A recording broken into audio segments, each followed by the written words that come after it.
Will you run away? Will you run away with me? 'Cause I will run away, I will run away. 'Cause it feels like I'm dreaming when I'm waking up next to you. And my wild heart is beating because it's beating next to you.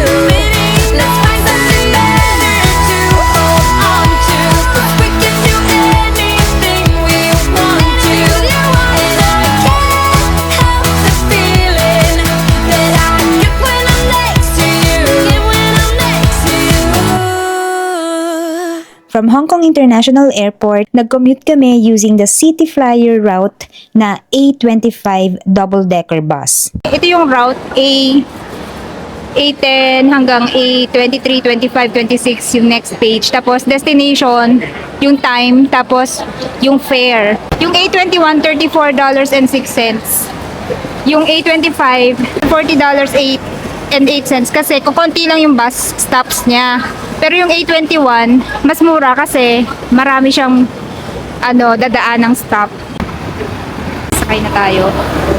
After around 30 to 40 minutes, bumaba na kami sa Canton Road. And from there, naglakad lang kami ng around 5 minutes and nasa hotel na kagad kami. Ayun BP International. Let's go.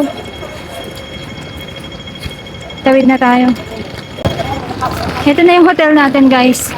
BP International.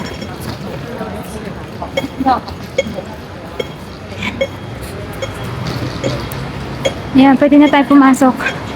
Let's go. So happy, hindi tayo naligaw. Ang dali sundan dito ng maps. Ayan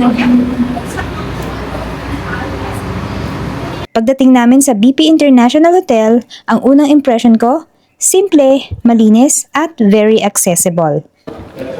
So guys, ito yung kanilang front desk.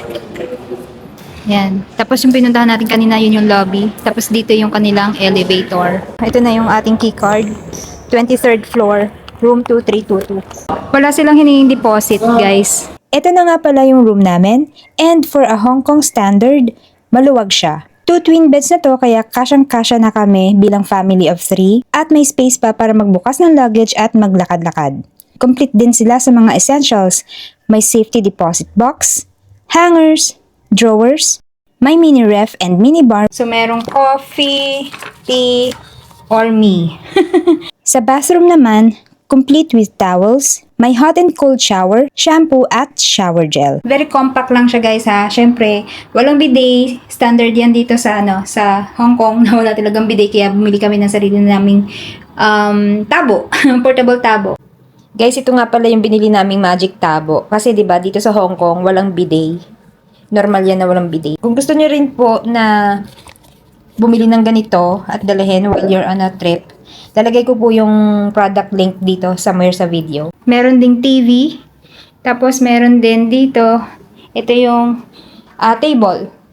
May workstation. Merong blower, tapos merong mirror. Tapos syempre may maliit na lampshade doon. Very compact lang siya, guys, pero for a Hong Kong standard, maganda na to. You can book this in Agoda for as low as 4,482 pesos per night. Good for 2 packs na yan. Don't forget to use our hotel promo code VASTAYAGODA so you can get up to 10% off. Pero prices can change ha, depende sa season, sa travel dates, at kung ilang packs kayo. For tours, transport service, eSIMs, and activities, you can also use VAGO9 para meron pa kayong additional discount. Kung sa Klook mo naman gusto mag-book, use VADARIESKLOOK to get additional discount. Pag hindi gumagana yung mga codes natin sa app, you can use the affiliate link na ilalagay ko dito sa baba ng description box, ha. Since type G, guys, no, yung kanilang socket dito ganyan. So, mas maganda meron kayong dala-dalang adapter. Ito ay from Omni adapter and multiple adapter na yan, no. Marami na siyang conversion. Ayan, no, madami na siyang pwedeng maging compatible na adapter. So, ayan. Ay, tatanggalin nyo lang pala to. Ayan, no. So, ayan, meron ka ng type G. Oh, di ba? Ilalagay ko po yung product link na to dito sa may video, somewhere sa video, para ma-check out nyo po siya sa Lazada. Pero ito talaga yung pinaka-highlight. Yung paggising mo sa umaga, sasalubong sa'yo yung Tsim Sha Tsui skyline. Sobrang pleasing sa mata, parang reward after a long day of exploring. Location-wise, panalo ka na dito. Walking distance to sa mga bus stations, subway, restaurants, and convenience stores. Paglabas siya ng BP International, ayan na kagad, may mga taxis na dyan. Tapos ayan na kagad yung 7-Eleven, katapat lang. Tapos Cafe de Coral, ito, literal, katapat lang. Tapos may grocery doon yung welcome. Walking distance din to sa Victoria Harbor na perfect for night walks and sightseeing. Malapit din nga pala to sa Canton Road, so if mahilig ka sa shopping, swak na swak to. Honestly, perfect siyang base lalo na kung first time mo sa Hong Kong. So, worth it ba ang BP International Hotel? If ang hanap mo is location, accessibility, at decent na space, yes, sulit na sulit siya. Hindi siya luxury hotel pero it serves its purpose. And sometimes, yun naman talaga ang importante. If gusto nyo rin pong matry na magstay dito, ilalagay ko po sa description box yung aming affiliate link sa Agoda at Klook. Kung sa Agoda po kayo magbo-book, use VASTAYAGODA to get up to 10% off. And kung meron kayong mga activities na gagawin, tours, transportation, and eSIM, use our activity code VAGO9 to get additional discount.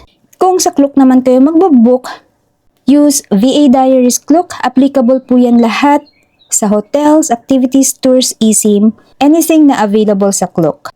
At kung umabot po kayo sa part ng video na to o hanggang sa dulo, maraming salamat po sa panahon na ibinigay ninyo. Sobrang na-appreciate po namin na pinili nyo po itong video na to na panoorin. Sobrang thankful din po namin, especially sa mga gumamit na ng aming mga promo codes at affiliate links. Ganun din po sa mga nag-like, nag-subscribe, nag-share at nag-comment. Maraming salamat po talaga sa time ninyo. Follow for more quests and adventures. See you on the next one!